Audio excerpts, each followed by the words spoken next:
Olá, boa noite. Como vai? Vai bem? Eu espero que você esteja bem. Aliás, mais do que isso, eu espero que você não só esteja, como se mantenha bem, não é? Está no ar pela TV Pantanal, canal 22, nessa segunda-feira, começando a semana de Programa Opinião. Programa Opinião, que hoje tem aqui a satisfação de mais uma vez entrevistar a presidente da OAB Mato Grosso, a doutora Gisela, mais uma vez aqui conosco, Gisela Cardoso, não é? Falarmos das coisas da OAB, na verdade, fazer um balanço aí. Ela esteve aqui, de fato, no ano passado, só que aí de lá para cá muita coisa aconteceu. E as perspectivas para esse novo ano, hein? Como é que está o planejamento da nossa OAB Mato Grosso? Então a gente fica bem à vontade para abordar esses temas aí. Você, inclusive, se você for advogado ou tiver alguma ligação ou uma curiosidade, uma pergunta, esteja à vontade para interagir conosco, 99932-2529. Ok? Satisfação em ter você aqui, como também satisfação em ter mais uma vez ao meu lado professor Lorenberg. Boa noite. Boa noite, Paulo Coelho, e um grande abraço, mas um grande abraço mesmo a todos os nossos telespectadores, a razão maior do nosso programa. Uma grande verdade, é você que acompanha aqui pelo canal 22, também você que nos acompanha pela internet, pelo www.gazetadigital.com.br ou ainda pela página no Facebook da TV Pantanal. Muito obrigado, viu? Pelo carinho da sua companhia. Doutora Gisela, muito bom tê-la aqui, obrigado. Gisela Cardoso, bom tê-la aqui mais uma vez, viu? Ainda em tempo, bom novo ano para a senhora, não só, como diria o Faustão, pessoal, como profissional, né? Para a sua família, que Deus abençoe a todos vocês lá na família, né? Que seja um ano saudável, produtivo e abençoado por Ele, não é? E lá na ordem também, lá na OAB, mesma coisa, só que é uma outra família sua, estenda-se a todos os advogados e servidores, funcionários da OAB. Bom tê-la aqui, boa noite. Boa noite, Paulo Coelho, boa noite, professor Lorenberg, boa noite a todos os telespectadores. Mais uma vez, uma grande alegria, uma satisfação estar participando do programa Opinião. Esse programa tão respeitado, esse programa que tem semanalmente levado informação e opiniões à população cuiabana, mato-grossense. Diariamente, estamos aqui, ó, faz horas. Daqui a pouco a gente fazer 4 anos. 4 anos, 4 anos no ar. Em abril a gente faz 4 anos aqui do programa Opinião ao vivo, todos os dias, sempre com entrevistas interessantes, como a de hoje, por exemplo. E o programa ao vivo, olha só como que são as coisas, Lorenberg. Já tive crise de soluço no ar, e como é que se disfarça, né? Agora eu estou com vontade de espirrar, por exemplo. Né? Você vê como é que são as coisas? E aí é ao vivo, Diego. Você sabe que uma vez eu dei uma entrevista ao vivo na frente da UAB, e tinha umas árvores ali, e uma abelha começou a me rodear enquanto eu dava entrevista. A abelha veio até que ela entrou no meu nariz. Foi uma situação muito constrangedora, né? Tá você doido, tentar...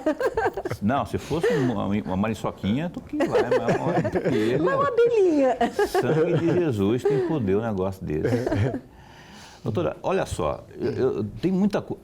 Eu vou perguntar sobre um fator que eu acho importantíssimo, que são as prerrogativas da advocacia. Com isso, eu quero que o senhor faça um retrospecto aí do ano que passou, porque o ano que passou, na minha humilde opinião, já que o nome do programa é Opinião, a advocacia no país, né, as prerrogativas do advogado no país ficaram, no mínimo, fragilizada, para dizer o mínimo, né? Eu acho que houve um desrespeito muito grande com o profissional da advocacia quanto ao episódio 8 de janeiro. Aquilo desdobrou uma série de prisões e advogado que não teve acesso aos autos, não pôde sequer fazer sustentação oral. A senhora esteve lá em Brasília, a senhora esteve reunida com ministros do Supremo, inclusive o próprio Alexandre de Moraes, com o Barroso, não é? Alexandre também, né? Alexandre também. Sim, também. E aí, eu sei que só dentro das suas limitações, porque todo mundo hoje, quando fala com o Alexandre de Moraes, parece que fica assim. O que a senhora conseguiu passar e o que a senhora sente? Qual que é o seu sentir nesse momento onde não é aqui, não é em Brasília, não é em Goiânia, não é em São Paulo? Em todo lugar os advogados têm reclamado dessa patrolagem sobre essas prerrogativas aí. Boa noite. Boa noite. Mais uma vez, você falava no início da entrevista, né, um feliz ano novo, então quero também desejar a todos um feliz ano novo. Aliás, hoje inicia-se o ano jurídico, né? Terminando dia 20, as férias forenses estão começando agora definitivamente o ano jurídico também. Paulo, a questão do 8 de janeiro foi algo totalmente atípico em todos os sentidos, né? E para a advocacia não foi diferente. O que eu posso te dizer é que a OAB, ela trabalhou e continua trabalhando de forma incansável para que os advogados que estiveram atuando nestes processos tenham sim as suas prerrogativas garantidas. E eu posso dizer que eu, pessoalmente, lá em Brasília, inclusive, atendi advogados de Mato Grosso. Fizemos, através do nosso Conselho Federal, essa porta para que os advogados pudessem ter acesso aos processos com a intervenção da Procuradoria do Conselho Federal. Como você bem destacou aqui, nós tivemos algumas reuniões com os ministros do STF, ministro Alexandre de Moraes, ministro Barroso, sempre com a finalidade de garantir à advocacia o acesso aos autos, de garantir à advocacia o livre exercício da advocacia. E eu sempre faço questão de destacar, garantir prerrogativas não são privilégios de advogado. Prerrogativas são garantias voltadas ao próprio jurisdicionado, à população, ao cidadão, à cidadã que confia num advogado a defesa dos seus direitos. Então, quando você garante ao advogado as prerrogativas que são a garantia de que aquele profissional vai atuar de forma livre, sem subordinação, nós estamos conferindo ao próprio cidadão essas garantias. Então, a OAB esteve e continua muito atuante nesse sentido, né, de conferir acesso aos autos, de permitir aos advogados o livre exercício da profissão. A reunião com o ministro Alexandre de Moraes lá no TSE, nós estávamos os 27 presidentes de seccionais do Brasil, também para reivindicar, para requerer que fossem observadas as garantias dos advogados no que refere-se ao direito de fazer a sustentação oral nos processos que envolvem o 8 de janeiro, nos processos de ação penal originária da Corte Superior.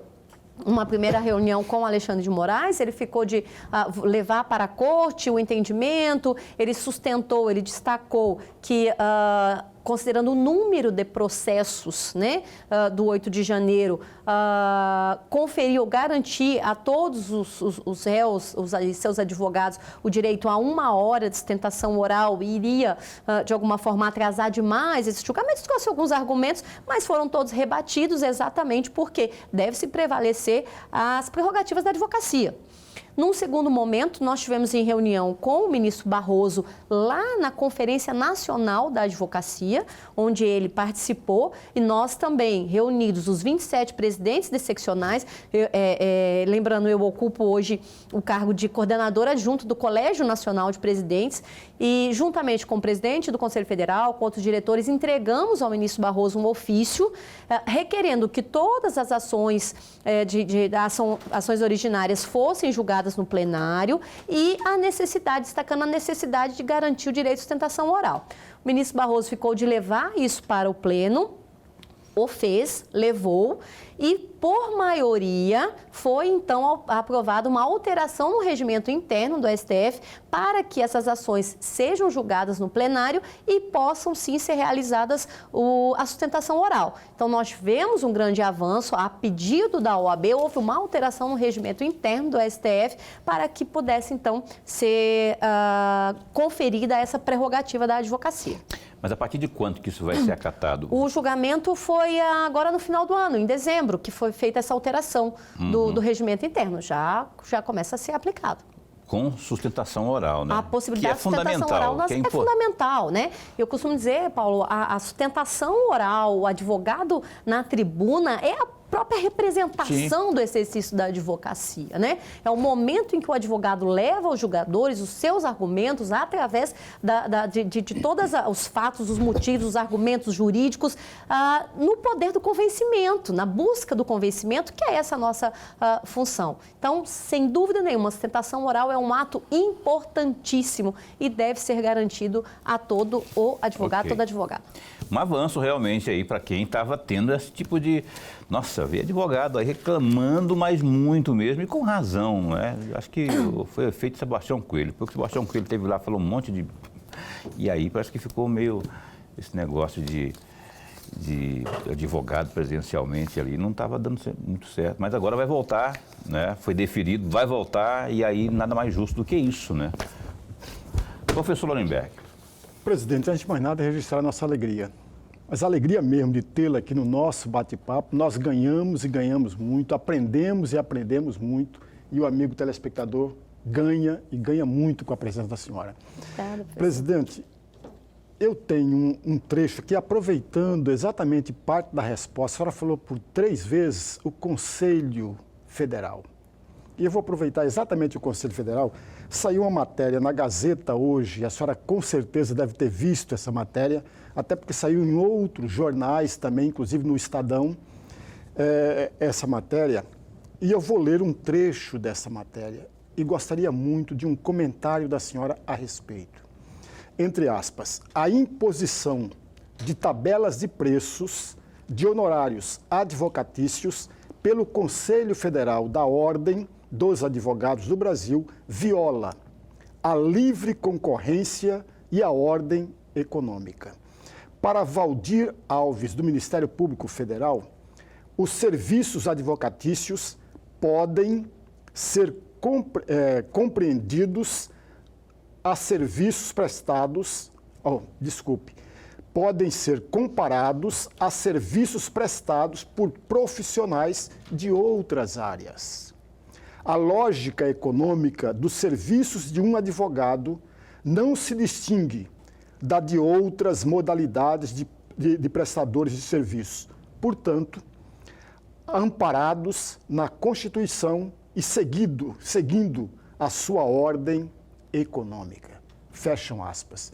Presidente, eu gostaria muito de um comentário da senhora aqui, porque é de interesse de toda a família da ordem. Sim, importante, bem observado, professor, essa questão. Inclusive vai ser votado pelo CAD, em razão dessa movimentação do Ministério Público Federal. Primeiro, a tabela da OAB, ela é referencial, ela impõe um mínimo, né, ao advogado cobrar, não impõe um teto. E ela tem, professor Lorenberg, como uma das finalidades, volto a dizer, assim como as prerrogativas, a proteção do próprio cidadão, né? A advocacia, ela não é um produto de mercado que você coloca na prateleira, né? A advocacia é um serviço público indispensável à administração da justiça. E isso é a Constituição Federal que diz.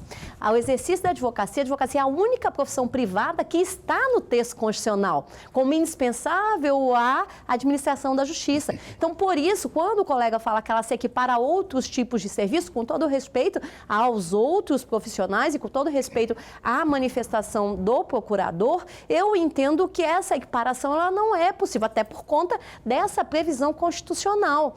Então, quando a ordem ela apresenta uma tabela referencial de honorários, ela visa manter um equilíbrio, uma regra para que os advogados tenham um balizamento e para que o exercício da advocacia não seja realmente comparado a uma mercadoria, né, que se põe na prateleira. Até porque o que nós, advogados, defendemos são os bens mais importantes que aquele cidadão nos confia. E aí vai desde um divórcio, a guarda de um filho, vai desde uma relação de trabalho de uma vida inteira, a liberdade das pessoas, né, que é bem maior do que a liberdade, e muitas vezes a própria vida, que é garantida, Paulo, por uma liminar obtida por um advogado. Então, é neste contexto da importância do exercício da advocacia que o Conselho Federal apresenta um balizador, apresenta uma tabela de honorários para ser observada.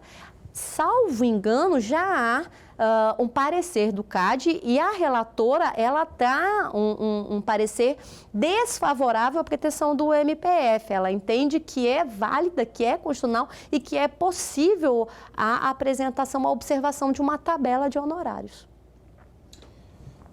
Respondeu? Certinho? Aí eu pedi um comentário. A propósito, permita-me também dizer a minha alegria, eu que sempre aprendo aqui. E sabe que eu sou sua fã de muitos tempos, né? Lorenberg, isso é o fã-clube. Não é pequeno. Ou é fã, ou a pessoa que vem aqui ou é fã ou é ex-aluno dele. Né? Eu sou os dois. Os dois, né? Ô, Gisela, trocando um pouco de assunto, antes de eu ir para o intervalo comercial, eu vou tocar em outra ferida, essa lateja, nós que estamos de fora sentimos, que é a violência contra a mulher. E aí, mulher, eu falo mulher, todo, é jornalista, é dona de casa, é advogada. Teve, nos últimos tempos aí, houve, né, agressões, houve violência, houve feminicídio. E aí tem um movimento, tem sim senhor, envolve muita gente, envolve sim senhor. Inclusive nós aqui, desde que esse programa inaugurou, a gente abre espaço sistematicamente para que as pessoas ligadas direta ou indiretamente ao trabalho de combate à violência doméstica venham aqui expor para a gente cada vez mais envolver muito mais pessoas nessa luta. A OAB está inserida de que forma, que a OAB tem assim de novidade, como é que está essa luta? Dá um F5 aí sobre esse trabalho, porque tivemos a perda aí de advogadas, não é? Mas a mulher como um todo, né? Houve um caso lá em Sorriso horrível. Todo caso é horrível, né? Enfim, como é que está isso? Paulo, primeiro, externar mais uma vez a nossa tristeza, a nossa indignação, né, com essa violência absurda contra as mulheres, né? Nosso país, infelizmente, ocupa aí o ranking de 5º no mundo que mais mata mulheres e mata pela condição de mulher, que é o feminicídio, né? Você bem lembrou, ano passado nós tivemos 2 advogadas vítimas de feminicídio, né? Foram 2 advogadas mortas por serem mulheres. A Thaís e a... Daniele, não? Não. Eu esqueci o nome da segunda. Não me Mas, recordo enfim, o nome dela, que foi aquela que foi morta e violentada. Aqui no Parque das Águas. No Parque das Águas. O corpo foi deixado no Parque das Águas, né?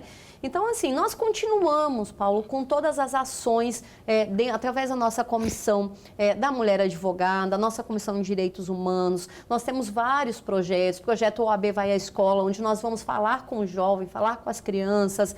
Nós temos um projeto OAB Vai às empresas, principalmente as empresas onde tem uma grande quantia de trabalhadores homens, para falar sobre violência doméstica, para falar inclusive das penas, professor Lorenberg, o que pode o homem ser penalizado, condenado, nessa tentativa de conscientizar, de mudar de alguma forma o conceito da sociedade, porque eu acho que vai além, a gente fala muito em penas mais duras, em leis mais rígidas, mas eu acho que vai além de tudo isso. Nós temos uma legislação dura, nós temos penas rígidas, o feminicídio ele foi considerado um crime hediondo, ele está tipificado de forma diferente e continua acontecendo. Então, onde está o erro, então? Onde está o erro? É essa pergunta que a gente se faz todos os dias. Não teria que passar necessariamente pela educação? Eu acho que é toda uma mudança de uma construção histórica, a começar do patriarcado, a começar do machismo estrutural que a gente ainda vive, essa ideia do homem entender, o dizer, o acreditar que é possuidor, que é dono, que se a mulher não quiser mais continuar com ele tem o direito de acabar com a vida, ele tem o direito de agredir. Isso precisa acabar, mudar isso, esse conceito. Como que a gente muda? Eu acredito muito na educação. Eu acredito que a educação é sempre a porta para tudo. Mas para a gente começar na educação é sempre um projeto, um processo longo. A gente precisa arrumar hoje medidas efetivas já para o que nós temos aí, para combater. Nós temos as delegacias especializadas em violência contra a mulher, que são instrumentos importantes, mas precisamos avançar. A gente está vendo que, infelizmente, tudo isso que nós temos ainda é insuficiente. O problema não está na legislação também, porque a nossa legislação ela é frouxa, né? Eu penso, pelo menos, não pode um sujeito que é perigoso, que passa por uma audiência de custódia, daqui a pouco ele está livre. Enfim, tem umas coisas que não são horrendas, né? Eu acho uma excrescência como esse negócio de audiência de custódia. Eu sei que tem muitos aí, inclusive juízes que já estiveram aqui, que defendem a audiência de custódia, tudo. Mas eu acho saidinha, é outra aberração, na minha opinião. Você não acha que o problema está nessa legislação nossa, endurecer mais aí? Esse rapaz, por exemplo, que foi preso agora por matar a mulher trans lá em Sinop, Sorriso, não sei, essa semana agora. Ele jamais, na minha opinião, pode passar para uma audiência de custódia ou daqui a pouco está livre. Mas a gente vê isso acontecer a toda hora. Eu acho que, como eu disse, é uma série de questões. Nós precisamos de uma legislação rígida, nós precisamos de o cumprimento das penas de forma mais efetiva, né? A gente precisa de um tratamento diferenciado para a violência contra as mulheres. Às vezes a sensação que a gente tem, o sentimento que a gente tem é que a sociedade, de forma geral, ela não está ainda dando a esse problema social, a essa questão, a importância que ela merece. Nós vemos uma notícia aqui, todo mundo se assusta, isso vira notícia, todo mundo comenta, e acabou, parou por aí. Até a próxima notícia. Até a próxima notícia. Exatamente e aí, isso. Paulo, às vezes nos dá, e eu digo, enquanto representante da ordem, eu já fui presidente da Comissão da Mulher, enquanto mulher, às vezes a gente tem esse sentimento de impotência, sabe? Como que a gente pode avançar, professor Lohenberg? Como que eu posso fazer mais? Eu estou fazendo tanto aqui, mas não está resolvendo. E a gente vê muitas vezes isso acontecendo também com as instituições, também com os governantes. Uma coisa é fato, precisamos mudar. A violência contra a mulher precisa ser combatida de todas as formas. Doutora Cristiane, a outra vítima. Aliás, a Caroline trouxe aqui é Cristiane Castrilon da Fonseca. Isso. A segunda vítima aí de feminicídio no ano de 2023. Advogada, não é? Advogada. Por isso que 2023, você sabe quantos foram? Até quando eu estava contando, teve 45. Depois olha só que absurdo que é isso. Em Cuiabá... Você sabe que absurdo que é isso? Mais de 40 mulheres tiveram a vida ceifada por serem mulheres. Essas mulheres não fizeram nada de errado, não cometeram crime, claro que não, nada justifica a morte de alguém, mas foram mortas por terem nascido mulheres. Absurdo, mas nós podemos fazer muita coisa. Tentamos, Lohenberg, eu e aqui a TV Pantanal, e especialmente o Programa Opinião, trazer sempre pessoas que falem, que tragam esse alerta, como a nossa querida presidente da OAB está fazendo aqui agora, doutora Gisela. Amanhã também teremos aqui uma outra advogada, que vai ser a doutora Luziane Castro, defensora-geral. Defensora Pública Geral vai estar conosco também, vamos falar de outras coisas, mas ela também está batendo sempre nessa tecla. Todo mundo que tiver aqui alguma ideia, vamos bater nessa tecla para que você, inclusive, que está assistindo, que não é advogado, que não é jornalista, mas que você está aí, e simplesmente na sua comunidade você pode estar vendo alguma coisa, você pode estar ouvindo alguma coisa, manifeste-se, não se cale, porque o seu silêncio pode ser ensurdecedor, pode ser, inclusive, o responsável, cúmplice por um caso ruim. Amanhã vamos estar aqui. Olha, mais um caso de feminicídio. A gente não quer isso. Então, cada um de nós, né, da sociedade civil, cada um de nós, temos essa obrigação de meter a colher, sim, senhor.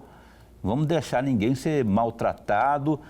E aí não é só que essa questão de porrada na cara, não. É violência verbal também, violência patrimonial. Você vê que o negócio está ficando tóxico, dá uma forma de dar uma... Aí sim vai valer a pena você ser um pouco xereta, do que a sua xeretice pode resolver, pode ser a diferença entre a vida e a morte, não é? Pelo menos é o que eu penso. E por isso que a gente faz questão de estar sempre aqui abordando essas questões. A gente vai vencer. Ainda é possível que esses trogloditas vão ficar soltos aí, achando que podem. Complexo de Clark Kent, né, que é o complexo Superman, acha que pode tudo, né? Por isso que eu falei da escola, que é importante, na minha opinião também, porque o pequenino ali que torce o pepino de manhã, logo cedinho na escola, ele com 5 aninhos já tem essa noção aí, ele vai ver o pai dele lá maltratando a mãe e ele já vai aí já vai fazer um quiprocó lá, porque criança é autêntica, não é? Enfim, desabafo à parte, vamos ao intervalo comercial e a gente volta já já.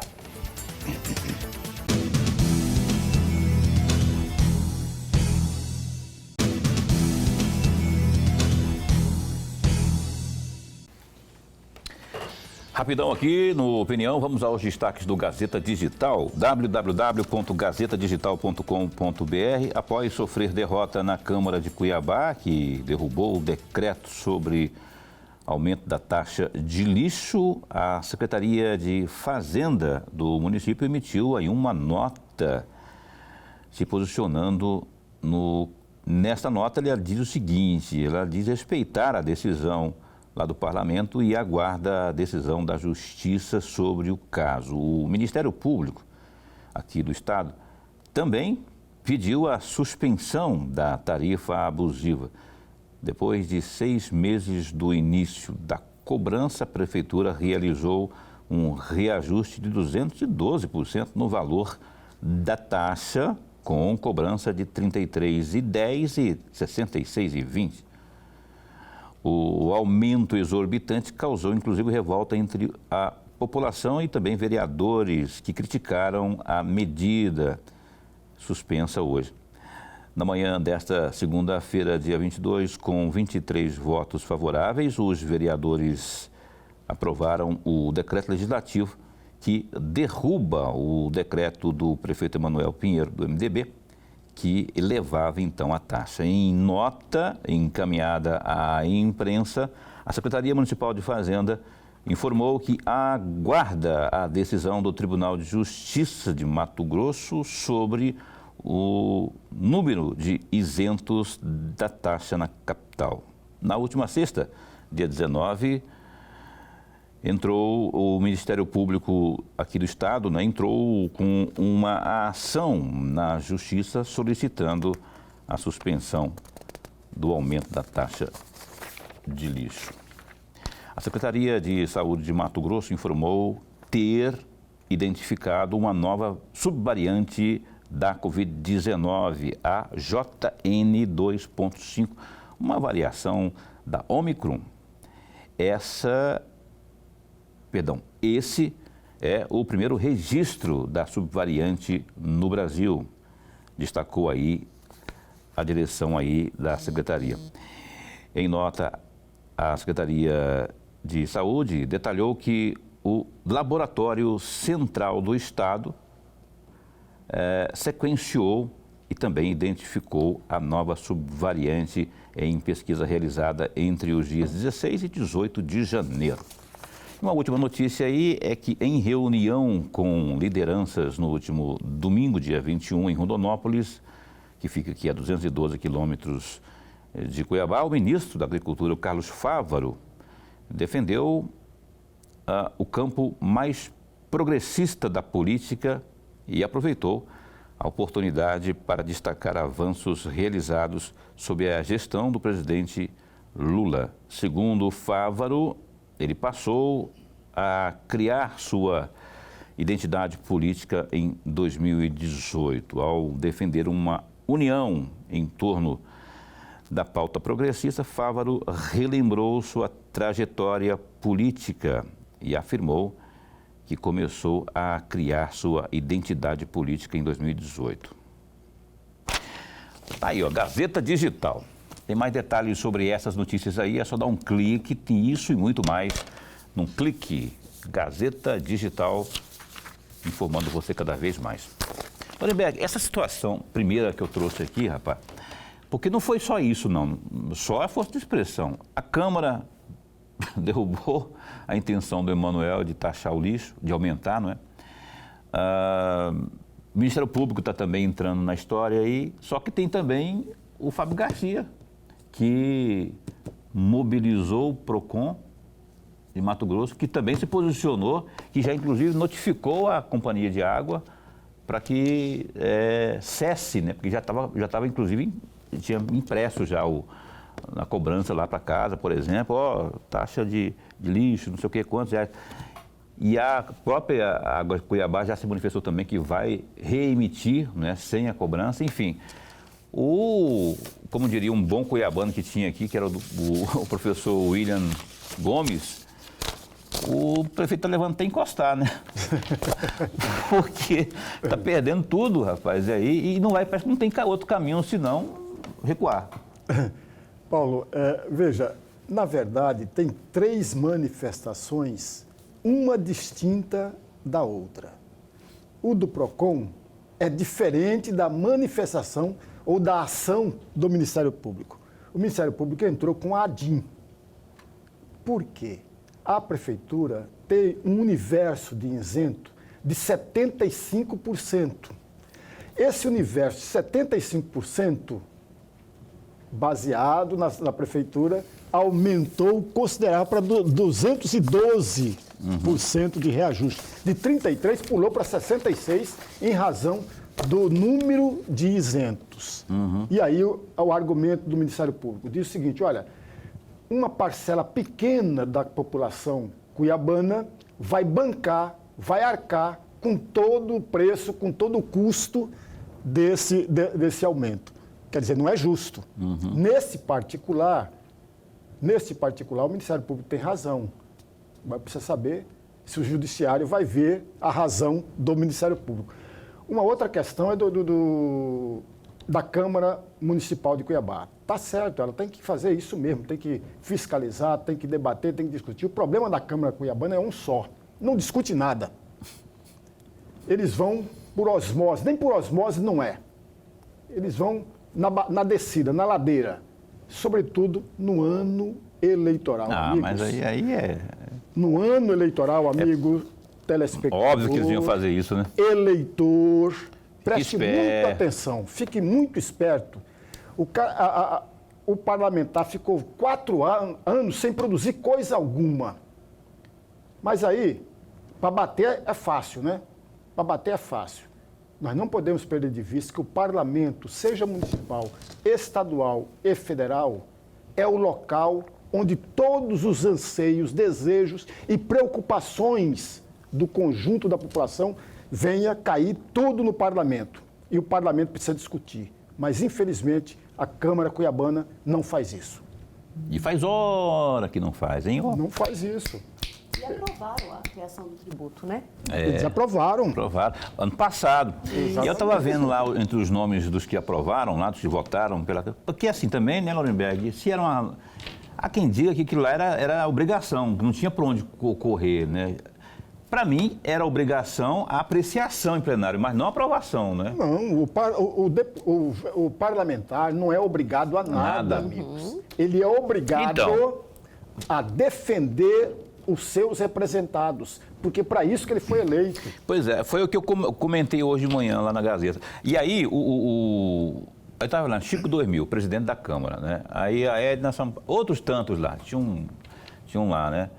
O Chico, por exemplo, está agora batendo duro nessa questão aí. Falou, não é possível você cobrar, votando contra a taxa de, né, esse aumento aí que está sendo cobrado aí. Quer dizer, votou a favor lá da criação, poderia ter se posicionado de forma diferente, e agora está liderando aí uma turma aí para derrubar, né, como aconteceu hoje. Por quê? Porque é isso que você falou, ano eleitoral. É ano eleitoral, tem que daqui a pouco olhar na bolota dos olhos do povo para pedir voto, e aí como é que vai ficar? E não é só isso não, daqui a pouco vem aquele parecer do Tribunal de Contas lá, lembra? Aquilo lá não foi votado hoje? Não, ficou para agora, para esse ano. Então, as contas da Prefeitura. As contas que estão... O parecer lá técnico, apontando aí um rombo de 1 bi e 200 milhões, salvo engano, coisa dessas baixinhas. Então tem muita coisa que vem, e o Emanuel está ficando solto, desamparado, está ficando para trás, está comendo poeira, porque a sua base precisa dar resposta para o povo que deve ir às urnas em outubro próximo, então. Dito isso, voltamos aqui para a nossa entrevista desta noite aqui com a Gisela Cardoso, presidente da OAB Mato Grosso. Professor, por favor, a sua ex-aluna está aqui.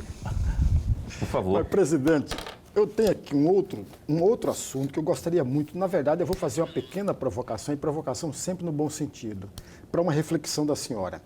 Tem aqui um trecho de uma fala da senhora, de uma palestra que a senhora fez no Lucas do Rio Verde, no dia 18 de agosto de 2023. eu encontrei no site da própria OAB. Entre aspas, nos demais espaços de destaque na sociedade, as mulheres precisam provar competência o tempo todo, o que não acontece com os homens no mesmo nível. Então, é um longo caminho por igualdade de gênero. Fecham aspas. E aí é muito mais uma provocação, presidente. Eu vou fazer duas perguntas, fazer as duas juntas. A primeira, a senhora afirmou, entre aspas, as mulheres precisam provar competência o tempo todo, o que não acontece com os homens, fecham aspas. E aí a minha pedido de reflexão. A senhora quer dizer aqui que os homens não são cobrados como deveriam ser? É isso ou não? E por quê? Na segunda questão, na opinião da senhora, qual é o maior obstáculo que se tem no Brasil para nós termos, de fato, uma igualdade de gênero, pelo menos próximo dessa igualdade? Perfeito. Bom, primeiro, não quis dizer que os homens não são cobrados. Eu disse que a cobrança das mulheres é diferente, né? Sempre que uma mulher, ela comete um erro, ou às vezes não precisa nem cometer um erro, mas qualquer ação da mulher, ela é sempre colocada em xeque. Então, a mulher ela tem que, a todo instante, provar que ela tem condições, que ela tem competência, que ela pode estar ocupando aquele lugar. Né? Para o homem, ocupar aquele lugar é mais natural, ainda que ele erre, ainda que ele não entregue o que ele se comprometeu. Aquele lugar, naturalmente, ele tem uma ideia de que seria ocupado por um homem. Quando a mulher ocupa, ela tem que provar que ela pode estar ali, porque o nosso sistema, né? E aí a gente fala do contexto histórico, ele é machista. Para você ver, as mulheres sempre foram excluídas do cenário de poder, da política. Então, a participação das mulheres, ela sempre vista de forma diferente. Então, quando uma mulher se coloca em um espaço de poder, num espaço de decisão, que a princípio o normal seria ser ocupado por homens, a cobrança é muito maior. E aí a mulher é cobrada, se ela se manifesta de forma muito dura, com muita firmeza, ela muitas vezes é taxada de histérica, descontrolada. Se o homem o faz, ele é firme, ele é determinado. Se a mulher, ela vai com muita delicadeza, ela é fraca, ela não se posiciona. Se o homem o faz, ele é educado, ele é ponderado. Então a gente sempre tem se a mulher se emociona, ela é fraca. Se o homem se emociona, ele é sensível. Então, são situações que acontecem naturalmente na nossa sociedade. A mulher é sempre desafiada de forma mais intensiva do que os homens. Ela é sempre desafiada a comprovar a sua condição, a sua competência, a sua capacidade. Eu falei uma outra oportunidade, e aí a diferença, o que a gente precisa, professor, para mudar este cenário, a gente precisa de mais oportunidades. Né? E quando eu falo em competência, a gente ouve muito, a mulher não precisa de política afirmativa, a mulher não precisa de cota, a mulher precisa de competência. O senhor já deve ter ouvido falar isso, mulher precisa de competência. Eu falei, eu acho que hoje a gente não tem mais dúvida, Paulo, de que as mulheres têm competência para ocupar qualquer cargo, exercer qualquer função. Né? As mulheres hoje são maioria na escolaridade, na OAB nós somos a maioria, mas ainda precisa de competência. Então, se nós pegarmos, por exemplo, um cenário político brasileiro, onde a média das mulheres que ocupam cargos políticos é de 13%, nós vamos considerar, então, que as mulheres não têm competência, as mulheres brasileiras não têm competência. O que nos faltam são oportunidades, as mesmas oportunidades que são conferidas aos homens. O que nos falta, muitas vezes, é proteção maior, por exemplo, na própria política. As mulheres, elas sofrem de forma muito intensa com a violência política contra a mulher. É um problema sério dentro do nosso ordenamento jurídico, dentro da política como um todo. A mulher, muitas vezes, ela se intimida a colocar-se à disposição a concorrer a um cargo, porque ela sabe que pode sofrer a violência política. E o ataque às mulheres, por exemplo, falando de violência política, ele é sempre vinculado à sua condição de mulher. Quando se ataca um homem, um político, geralmente o faz em razão da sua atividade ou da forma com que ele está exercendo o seu papel. Ou ele é incompetente, ou ele não sabe o que faz, ou muitas vezes é corrupto. A mulher não, ataca-se a questão pessoal.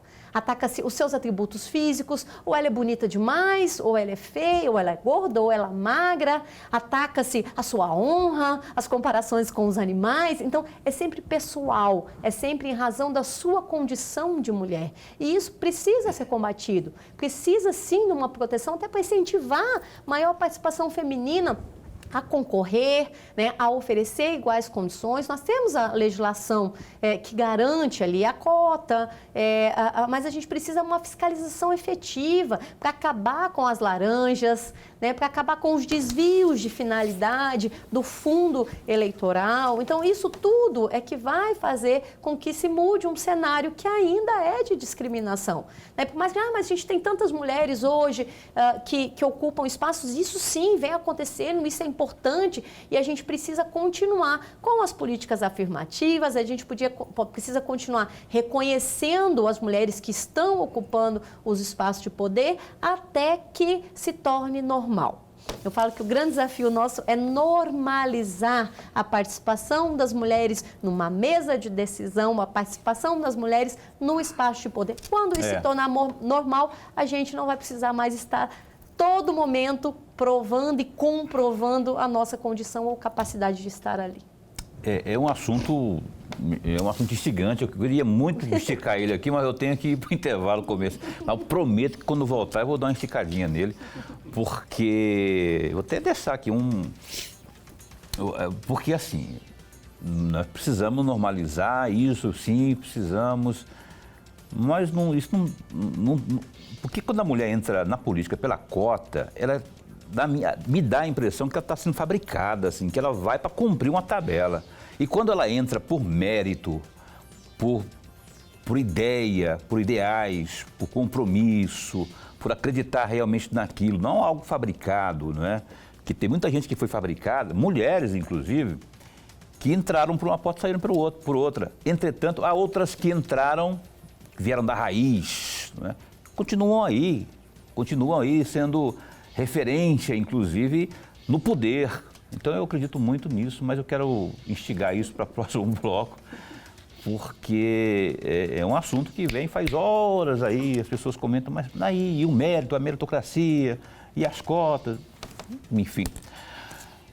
Rapidinho, a gente volta num instante só.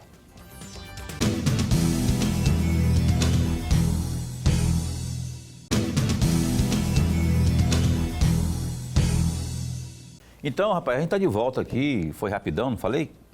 Eu estava dizendo aqui no bloco anterior, já que a gloriosa Gisela Cardoso estava falando, a questão da cota e tudo e tal, e dessa normalização. Eu concordo com essa normalização que há que se ter realmente, tem que ter esse avanço sim, mas eu acho que tem que ser uma coisa de raiz. Eu penso, pelo menos, porque não adianta você abrir cota, vamos lá e tal, não prepara a pessoa. Tem vereadores no contexto geral, que não sabe a lei orgânica do município, não é? Não são elas, né? Todos não sabem. O Lorenberg está aqui, que sempre cobra isso, né? Ele fala que o cara entra e não sabe. E assim, eu acho que ela deve ser preparada, deve ter ali uma... Aí eu estou falando de parlamento, mas eu digo para ocupar um cargo público, ela precisa disso, precisa do espaço, precisa da oportunidade, não é? Eu só não... E defendo fielmente a meritocracia, quer dizer, assim, aquela coisa de liderança, algo que se tem de berço e algo que se adquire também ao longo da vida. Ou eu estou falando bobagem, a senhora acha que está tudo... Eu acho que são coisas distintas. O mérito, a comprovação da capacidade, a condição da mulher e do homem de ocupar um cargo, eles têm que ser determinantes, eles têm que fazer a diferença. Uhum. O que diferencia a mulher do homem, como eu disse, é a oportunidade. Como que ela vai demonstrar esse mérito que você falou, que se ela não tem oportunidade? E não tem, Paulo. Muitas vezes a gente fala, mas as mulheres têm as mesmas condições. Não tem. Nós vivemos num sistema que é dominado pelos homens e eu vou lhe falar lá na ordem. Até nós termos o plano de valorização da mulher advogada, que foi 2015, salvo engano, onde trouxe a necessidade de 30% em cada chapa, a participação feminina aqui em Mato Grosso era de 15%. Aí aumentou para 30%, e aí com a paridade veio para 50%. Hoje nós temos mulheres no nosso conselho fazendo a grande diferença. Essas mulheres não têm mérito? Ou elas não tinham antes? Elas não tinham oportunidade de vir se apresentar para a advocacia, para a sociedade, de mostrar o trabalho dela. E isso acontece. Eu cito o meu exemplo, eu falo, provavelmente eu vim pela cota. Na minha época não tinha ainda, mas tinha cota moral. Eu era a mulher da diretoria. A diretoria de 5 sempre tinha uma mulher para a cota moral. Então, provavelmente haviam outros homens muito mais integrados com o grupo político, que poderiam ocupar, mas ali tinha uma necessidade de colocar uma mulher. Então, eu surjo também dentro... Eu tive uma oportunidade de mostrar o meu trabalho, de mostrar, então, o meu mérito. Então, eu sempre falo que a palavra que vai fazer a diferença é oportunidade. Daí a importância das políticas afirmativas. Vai abrir a oportunidade. E aquelas que mostrarem o mérito vão avançar. Aquelas que não ficam para trás. O que acontece com os homens? Você falou assim, não adianta ter uma mulher fabricada que vai entrar para uma porta e sair na outra. Nós temos homens fabricados que entram para uma porta e saem para outra. A torta e a direita, toda hora tem, o que mais tem. Então, para mim, essa é a importância das políticas afirmativas, quando eu digo, porque elas conferem oportunidades às mulheres se apresentarem e aí mostrarem o seu mérito, a sua competência, a sua condição de ocupar os espaços e a gente alcançar a normalização, que tem, entendo eu, professor Lohenberg, a necessidade de ser uma ação conjunta, homens e mulheres. A gente só vai transformar essa sociedade buscando uma maior igualdade se nós trabalharmos juntos. Não é uma questão de embate, de confronto, é de caminhar juntos. Ou seja, quem não tem competência não se estabelece, né? Em lugar nenhum. Se você entra... Se a mulher entrou e, de repente, não foi bem aquilo que não atingiu as expectativas da demanda, por exemplo, né, você fica. Se você avança é porque você realmente chegou, fez e aconteceu, não é? Isso a gente vê demais, felizmente, o número de mulheres no poder, não é? Nos mais variados. Aqui eu acabei de falar aqui da Luziane Castro, da Maria Helena, agora tem a outra presidente lá, que é a doutora... TJ? Clarice Claudino. Clarice, doutora Clarice. TSE... doutora Maria Aparecida, e TRT, da desembargadora Adenir. Os 3 tribunais de Mato Grosso hoje são presididos por mulheres, inédito. Pois é, olha só. Faltou só polícia militar comandada por mulher, polícia civil já é com uma mulher, né? Polícia civil é. Doutora Daniela Maidel. Polícia Federal, nós temos também uma superintendente. Polícia Federal, uma superintendente. O Opinião vai ter uma apresentadora também daqui a uns dias. Mentira, não vai. A chefe aqui do Opinião é mulher, por aí vai. Olha, chegou uma pergunta aqui, doutora Gisela. Boa noite, Paulo Coelho, professor Lohenberg e nobre entrevistada, doutora e presidente da UAB. Qual a opinião, acho que a gente até comentou sobre isso aqui já. Qual a opinião da entrevistada sobre o caso do feminicídio da funcionária da Justiça e o seu algoz, que está solto? Será que nossas leis estão frouxas ou o judiciário está só vendo um lado? E a outra coisa sobre o STF rasgando nossa Constituição, como sempre. Qual é a opinião dela? É o Henrique, lá do bairro Quilombo. Tem uma outra aqui também. Aqui. Boa noite, Paulo, professor Lohenberg. Boa noite, presidente da UAB. Qual a sua posição diante da afirmação de um vereador de Chapada dos Guimarães no caso do processo de cassação de uma vereadora daquela cidade, de que essa vereadora estava usando de atributos femininos? É o Sandro Rosa, que está participando também com a gente aqui. As duas, você lembra? Respondendo na sequência aí, por favor. Sim. A questão do feminicídio da doutora Thaís, né? Foi o primeiro. Que o acusado, me parece que está em prisão domiciliar. né? Aí são as brechas da lei, né? Nós temos as previsões legais que autorizam e foi dentro de um contexto analisado por um magistrado que entendeu que cabia. Enquanto advogada, eu entendo que as previsões legais elas precisam ser aplicadas, devidamente aplicadas. Enquanto mulher, enquanto cidadã, a gente quer sempre que seja efetivamente punido aquele que comete um crime bárbaro como este. Mas me parece que o Ministério Público já recorreu dessa decisão que conferiu a prisão domiciliar e vamos acompanhar os próximos desfechos. Quanto ao STF, nós falamos um pouquinho aqui no início, e aí nenhum dos poderes está acima da Constituição Federal. Inclusive o STF, cuja finalidade principal é a defesa da nossa Constituição Federal. Então, nós veementemente repudiamos qualquer ato que venha a atentar contra a nossa Constituição Federal, especialmente se praticado por qualquer dos nossos poderes constituídos. E em relação ao caso da vereadora de Chapada dos Guimarães, salvo engano, não foi um vereador que fez essa afirmação, foi um grupo de WhatsApp, um secretário municipal. Secretário lá, que foi prefeito de Chapada já. Isso.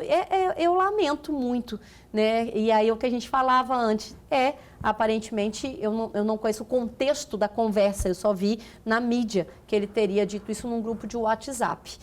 Mas se ele faz uma afirmação que ela teria utilizado atributos ou apetrechos femininos para obter vantagens, é a típica situação numa possível violência política contra a mulher, utilizando a questão feminina, a questão dela ser mulher, para desqualificá-la. É uma agressão, é uma violência, sim, que foi praticado contra ela, que por acaso é sua colega, né? É advogada. Como eu disse, eu não conheço o contexto da conversa, mas qualquer afirmação que venha na tentativa de desqualificar a mulher, especialmente ocupando um cargo público, um cargo político, fazendo menção ou relação à sua condição de mulher, pode sim ser configurado como uma violência política contra a mulher. E deve ser toda e qualquer violência política ou violência contra a mulher devidamente coibida para que a gente consiga mudar esse cenário. Concordo plenamente aí, não é? Aliás, Fabiana, advogada, a vereadora lá. Aliás, eu estive em Chapada dos Guimarães no fim de semana, fui no casamento do Kleber, meu irmão, lá, não é? Lá em Chapada, lá, a audiência do programa Opinião, lá, tá uma maravilha, as pessoas falando, né? Porque o prefeito também teve aqui semana passada, a repercussão ainda estava lá. Dona Emberg, tem uma curtinha aí para a gloriosa primeira dama lá da OAB, a nossa primeira não, a única dama lá da OAB, presidente da OAB, a Gisela? Tem sim, presidente. Ainda nessa mesma rota, no mês de junho a senhora teve lá em Goiânia. E em Goiânia, na segunda Conferência Estadual da Mulher Advogada. O tema é exatamente mais ou menos o que nós estamos conversando. Advocacia e gênero, um novo olhar. Eu gostaria muito de ouvi-la, um comentário a respeito disso. Em 1 minuto e meio. Vamos lá. É a realidade que a gente vive hoje, né? Como eu falei, hoje as mulheres elas já são a maioria dentro do sistema nacional, OAB nacional, e também aqui no estado de Mato Grosso. Então, as mulheres participando cada vez mais do sistema, das seccionais, das diretorias, a advocacia, as mulheres cada vez mais presentes, inclusive a advocacia criminal, que sempre foi um ambiente muito mais masculino. Hoje nós temos excelentes criminalistas aqui em Mato Grosso também, e esse é o novo olhar da advocacia brasileira, mais feminino, mais jovem, e levando aquilo que a gente acredita, professor Lohenberg, a igualdade, ela é necessário, o respeito às diferenças, o respeito às posições é o que vai fazer a diferença. E a advocacia precisa sim dessa pluralidade, precisa sim desse respeito, dessa igualdade, é o que a gente busca com toda certeza todos os dias. Por falar em igualdade, a lista sextupla já foi enviada, o ofício já foi entregue e ela está cumprindo essa defesa aí veemente da OAB, que é a igualdade de gênero, por exemplo? Já foi enviada, está nas mãos da presidente do Tribunal de Justiça, marcado para o dia 19 de fevereiro a sessão que vai definir a lista tríplice e sim, o OAB Mato Grosso cumpriu o seu papel, enviou ao Tribunal de Justiça uma lista sêxtupla. A propositura de que a lista fosse paritária, ela foi aprovada por unanimidade, por aclamação ao nosso Conselho. E eu quero aqui mais uma vez render minhas homenagens ao Conselho Seccional da OAB Mato Grosso pela importante decisão, pela maturidade dessa decisão. Então, com muita alegria, Paulo, professor Lohenberg, nós encaminhamos, eu, enquanto presidente, encaminhei a primeira lista paritária para a composição do 5º Constitucional da história da OAB Mato Grosso. É inédito isso mesmo, né? Porque eu nunca tinha visto essa paridade realmente aí. No Mato Grosso nunca teve. Governador, vai sobrar para o senhor, dependendo do que for lá, sair da decisão lá do TJ, o senhor vai ter que achar aí. Não vai que nem o Lula, não, porque o Lula começou a tirar a mulher tudo lá do governo, né? Vamos colocar, dar espaço para as mulheres aí também na nossa justiça. É isso, eu queria muito agradecê-la, quero agradecê-la, obrigado, que a senhora tenha um ano divino, maravilhoso, produtivo, né, saudável, à frente da nossa OAB, que continue viajando. Só faltam 4 cidades, a senhora não foi. Tem 29 sessões, subseções aí, a senhora foi em 25. No ano passado, né? Ano passado. Tá, porque no outro ano eu fui em todas. Ah, 23 já foi em todas? Não, 22 já foi em todas. 22 eu fui nas 29. Ah, mas 29 você falou 4. O pessoal está falando assim, poxa, ela não veio aqui. Obrigado, tudo de bom e esse espaço continua a posto para bem informar. Muito obrigada, Paulo. Obrigada, professor Lohenberg. Sempre uma alegria poder aqui estar falando um pouco mais da nossa ordem, falando um pouco mais da advocacia. Nós temos, Paulo, além da preocupação com a advocacia, uma preocupação, um respeito muito grande com as questões sociais. Nós criamos dentro da nossa gestão uma comissão de ações sociais. Essa comissão está praticamente todos os finais de semana nos bairros, conversando com a população, levando informação. Dentro da nossa escola, nós temos uma portaria que prevê 10% de todos os cursos realizados pela ESA destinado a advogados e estudantes de maior vulnerabilidade. Então, a preocupação da ordem também com a questão social. Obrigado pela oportunidade, obrigada, professor. Sempre uma alegria estar aqui com vocês. A OAB está com os pés fincados no social também. Olha, é bem importante o que você está falando aqui. Lohenberg, até amanhã. Até amanhã. A Luziane Castro, a defensora-geral, vai estar conosco aqui no programa Opinião amanhã, às 7h30, também falando as mesmas coisas, fazendo um balanço, falando das novidades da nossa Defensoria Pública. É importante demais o trabalho da Defensoria. Fique bem atento, amanhã, às 7h30 da noite. Júlia, assessoria de imprensa aí da OAB, valeu. Queca, adoro você, saudade, menina, tá lá em Lucas agora, né? Cáceres. Queca Werneck, aquele abraço para você também. Até amanhã, se cuida, fica bem, fica com Deus também.